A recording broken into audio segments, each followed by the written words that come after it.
Hello les amis, j'espère que vous allez bien. Aujourd'hui, j'aimerais simplement porter avec vous un moment de réflexion sur l'action du Saint-Esprit, sur ce que le Saint-Esprit veut faire dans nos vies, sur ce feu qui doit brûler en nous.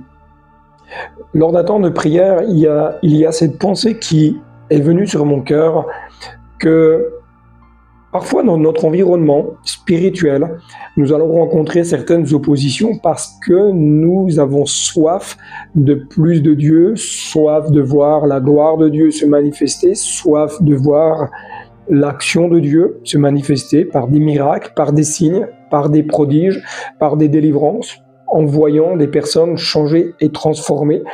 Et dans cet environnement-là, nous pouvons rencontrer parfois de l'opposition, des personnes qui vont venir essayer de décourager, vont venir essayer de bloquer, essayer de paralyser cet élan, ce feu qui est en nous. J'aimerais te dire que tu ne dois pas laisser qui que ce soit ou quoi que ce soit éteindre le feu du Saint-Esprit dans ta vie. Le feu du Saint-Esprit nous amène à des changements profonds, radicaux dans notre cœur. Le feu du Saint-Esprit nous amène à nous séparer de ce qu'il y a de mauvais, de ce qui est contraire, de ce qui empêche l'œuvre de Dieu de s'accomplir et ce qui empêche Dieu d'agir dans notre vie. Et dans un temps de prière, vraiment, il y a eu cette pensée qui est venue sur mon cœur, et on retrouve cela dans le livre des Actes avec l'apôtre Pierre et l'apôtre Jean.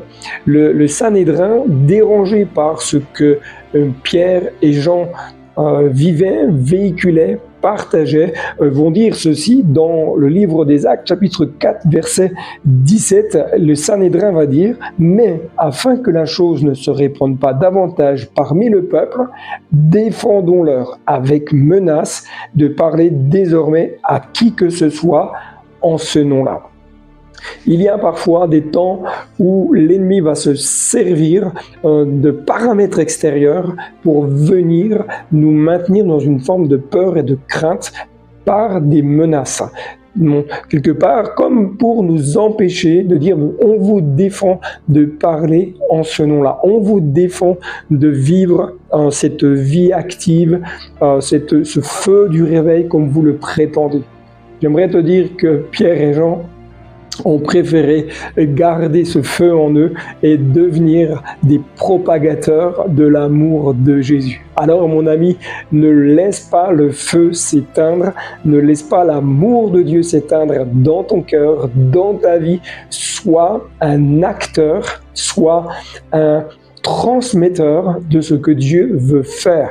Le feu du réveil dans ta vie va amener dans ton cœur déjà tout à fait personnel des changements intérieurs dans ta vie personnelle, va œuvrer afin que tu te sépares de ce qui empêche la gloire de Dieu d'agir dans ta vie et ce qui empêche la gloire de Dieu de se manifester à travers ta vie. Le feu du réveil nous amène à cela. Le feu du réveil nous amène à nous séparer.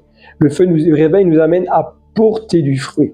Le feu du réveil nous amène à être des témoins, à sortir des murs pour aller parler et annoncer l'évangile autour de nous, prier pour les malades, guérir les malades, aider les personnes à rencontrer l'amour de Jésus.